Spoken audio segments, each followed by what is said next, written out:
The IARC classifies cell phone radiation as a possible carcinogen. Microwaves are literally radiation machines in your kitchen. In a 2018 study, rats exposed to cell phone radiation developed tumors.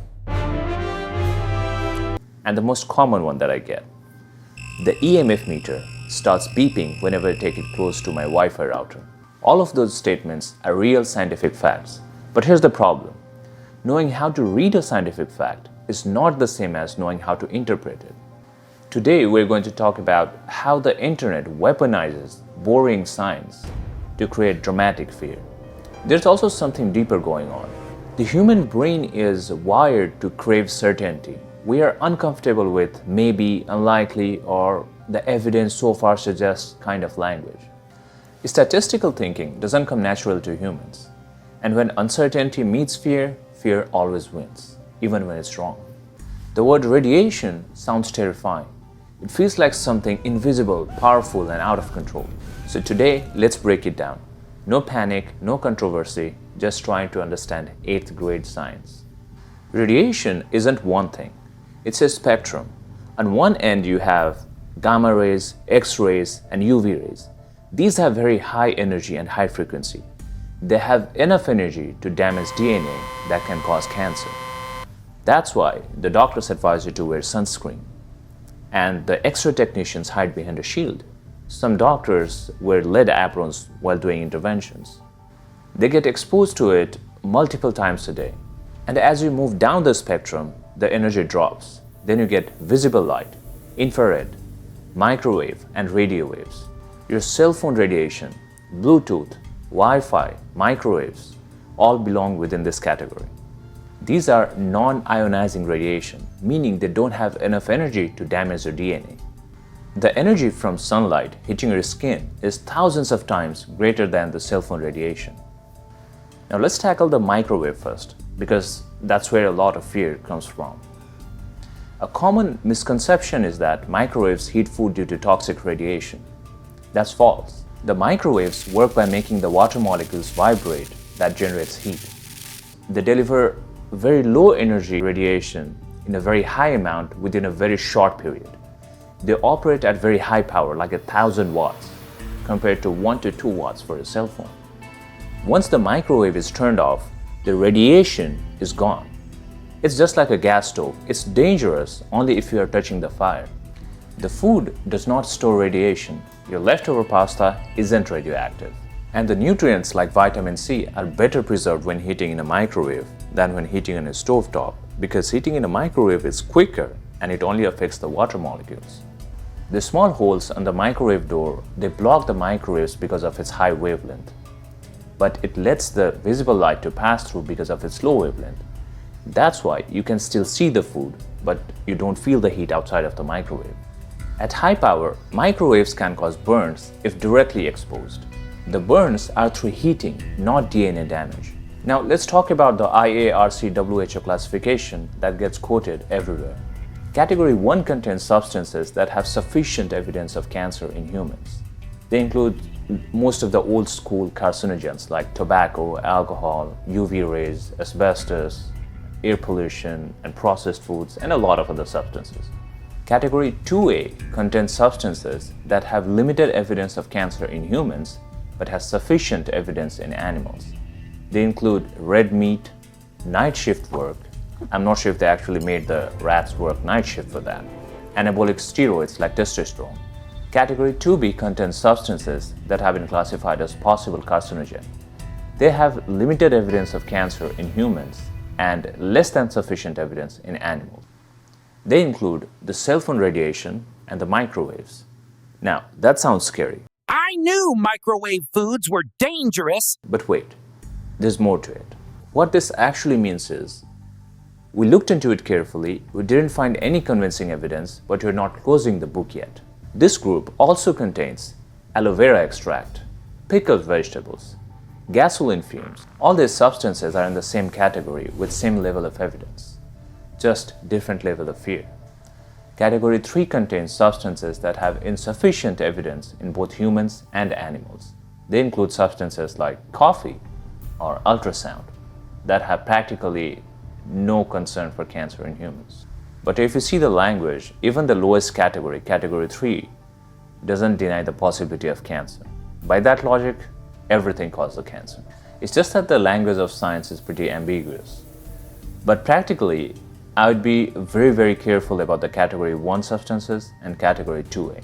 Now, let's talk about the 2018 NTP study done on rats. What they did was, they exposed the rats to high amount of radiofrequency radiation for 9 hours a day for the entire lifespan of 104 weeks. That's 2 years.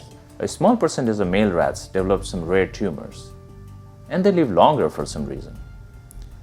And interestingly, the female rats were unaffected. And here's what usually gets left out. The rats were exposed to 6 watts per kg of the radiation in their whole body. The limit for humans is 1.6 watts per kg, and that too localized to a ear. And that's only the limit. Our exposure is far below the limit. So the data was scientifically interesting but confusing at the same time. But no, it doesn't prove that the microwaves or the radio frequency waves cause cancer in humans. An excellent analogy is Sagan's dragon from Carl Sagan's book, The Demon Haunted World. Let's say I tell you I have a fire-breathing dragon in my garage. Yeah, right. I invite you to see it. You're interested. So you take a look, you don't see anything. You say, I don't see a dragon. Then I tell you, oh, I forgot, it's an invisible dragon. Then you think of an idea. You spread some flour on the floor to see if you can see his footprints. But then I tell you, it's a floating dragon. Then you come up with a different idea. You think maybe you can use an infrared camera to see the fiery breath of the dragon. But then I tell you, it's a heatless dragon. The point is, every time you try to test the claim, I move the goalpost to explain why the test failed. And eventually, there is no difference between an invisible, floating, heatless dragon and no dragon at all. So if somebody tells you you cannot prove that it doesn't cause cancer, they are just asking you to find the invisible dragon. And when decades of research, billions of cell phone users, and stable brain cancer rates show no clear signal, the absence of evidence becomes meaningful. Meanwhile, the agents with strong evidence for cancer are still the old boring ones, like smoking, alcohol, UV rays, processed foods, and all those. They don't go viral, but they matter far more. Human behavior is surprising. We don't fear things when we're certain that it causes harm. We actually make our peace with them. That's why alcohol and smoking feels normal. While uncertain things, like microwaves and radio waves and all of those, they feel terrifying. I've seen some scam artists use this EMF meter to show that cell phone emits radiation. Some people apparently use it for ghost hunting as well.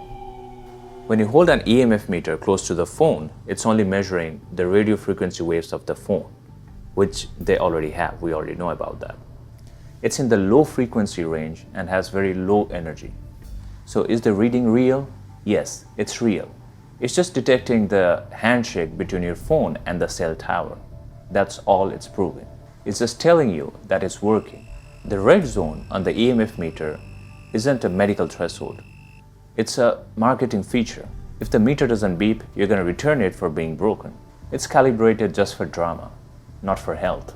They want the device to be exciting so you feel like it's working. But in reality, the energy being detected here doesn't have the physical power to damage your DNA. In fact, it's 1,000,000 times weaker than the energy needed to damage your DNA. It's like using a stethoscope and getting scared because somebody has a heartbeat. You have a heartbeat. So don't let a cheap plastic box fool you. It's basically a toy unless you are a cell tower technician or radar operator or broadcast antenna worker. So this has a green zone that says safe, and it has orange and red zone that says over. It doesn't say unsafe or dangerous. If I made an EMF meter, I would clearly label what the safe and unsafe levels are. This one doesn't do that. It just says safe and over.